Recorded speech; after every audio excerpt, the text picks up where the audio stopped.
Describir el siglo XXI no es sencillo. Estamos en la llamada era de la información. La conectividad y las redes sociales muestran cómo el flujo informativo es rápido y voluminoso.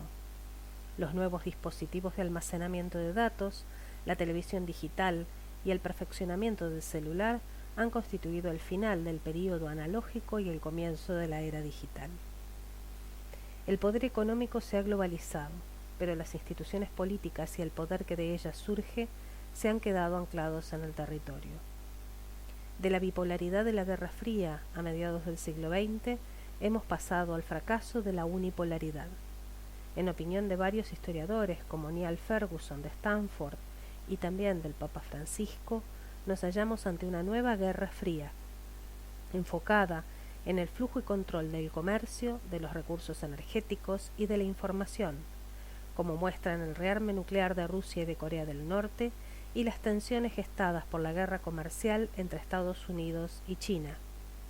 También contribuyen en este escenario el posicionamiento de las potencias occidentales frente al terrorismo islámico, especialmente después de los atentados del 11 de septiembre de 2001 en Estados Unidos y de sus réplicas en menor escala en otros estados de Occidente. Asimismo, las alianzas de Rusia con los estados islámicos y las guerras locales, como la guerra civil en Siria en 2011, presentan un mundo que se encuentra en estado de inseguridad.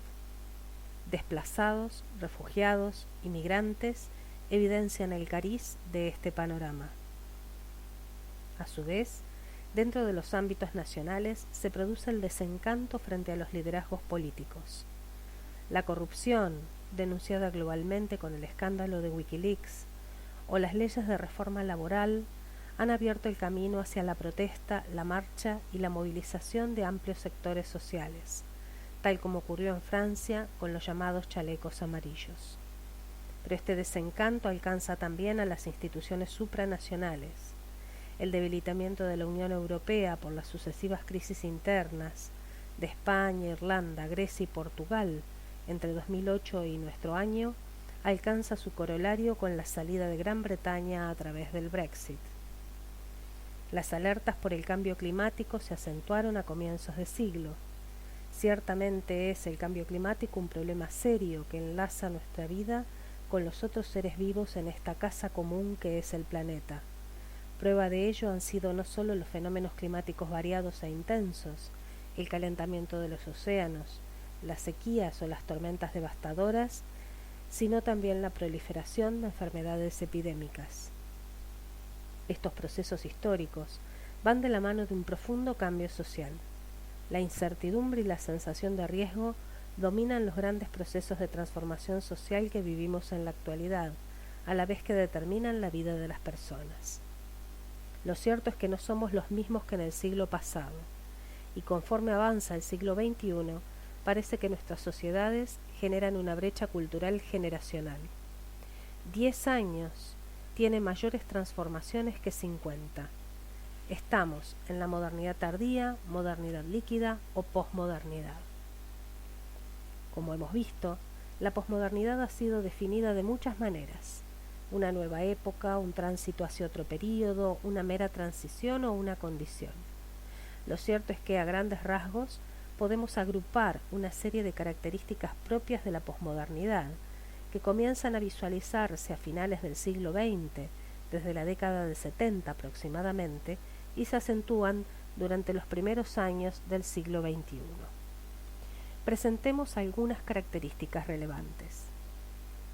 En principio, el desencanto de la razón.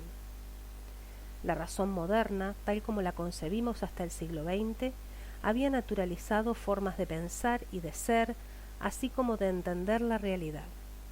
La humanidad racional había creado una representación del mundo mediante la razón, expresada en la ciencia, pero a la vez había hecho inaccesible el mundo real. Así la posmodernidad plantea una desnaturalización de lo establecido mediante los siglos a través de la razón humana. Todo aquello que se funda en la razón ha de ser deconstruido. El conocimiento, el saber, es relativo. Ninguna ciencia alcanza la realidad, tan solo modeliza su representación. la simula, y en este contexto, más importante que el saber científico es la tecnología. El conocimiento se construye y vale en tanto pueda ser cambiado por otra cosa. La mercantilización del conocimiento es otro fenómeno cercano al desencanto de la razón. Esto hace que el conocimiento y la cultura en general sean concebidas como una diversidad de relatos posibles sin un metarrelato, es decir, sin un esquema panorámico o aglutinador. Más aún, esta cultura en construcción circula de modo continuo, inmediato, instantáneo, pero fugaz. El cuestionamiento de la razón también produce que las palabras pierdan sustento académico en favor de una lógica de la convencionalidad. Es el llamado giro lingüístico, que considera que la palabra crea realidades y modela los sujetos, en tanto la imagen se vuelve protagonista. Por otra parte, la razón moderna había conducido a una esperanza en el futuro depositada en el progreso como ideal colectivo. La idea de progreso suponía que la humanidad, utilizando las herramientas de dominio que da la razón, avanzaba continuamente hacia un fin, alcanzar la felicidad social, que es el bien común, mediante la felicidad individual. La posmodernidad se desilusiona de la idea de progreso colectivo, y en todo caso, como bien señala Zygmunt Bauman, hay un progreso individual que se vincula con la posesión de bienes y la acumulación de capital, o con alcanzar mejoras corporales y materiales, pero sin una proyección colectiva del progreso. Otra nota destacable es el relativismo. El relativismo cuestiona la existencia de una verdad, ya que la verdad es una cuestión de perspectiva, de miradas y de contextos. Así también, los valores son fruto de una construcción sociohistórica cambiante, plural, que no sigue un esquema universal. Predomina la subjetividad y la ambivalencia en la que todo relato guarda algún viso de realidad, es decir, es verosímil. A su vez, otra de las notas características es el consumismo. La globalización ha gestado necesidades no necesarias, que se traducen en unos bienes tan poco necesarios, objetos de consumo masivo, obsolescencias programadas de aquellos bienes más deseados, producen la ansiedad e insatisfacción, así como una tendencia a comprar para tener, provocando una mirada social en la que tener vale más que ser. También afecta a la salud, al preferir lo procesado antes que lo natural. El desarrollo individual queda centrado en el culto al cuerpo y a una marcada tendencia hedonista que busca como fin último el placer, exacerbado a través del consumo. Comprar genera un efecto placentero. Esta tendencia al individualismo contrasta con la masificación como consumidores.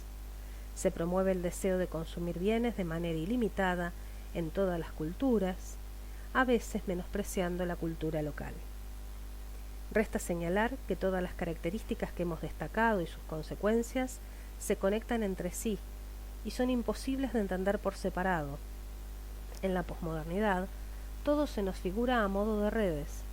Por esto entendemos que los sujetos y las naciones estamos en una conexión global, una ampliación de horizontes y de espacios que es posible a partir de la conectividad.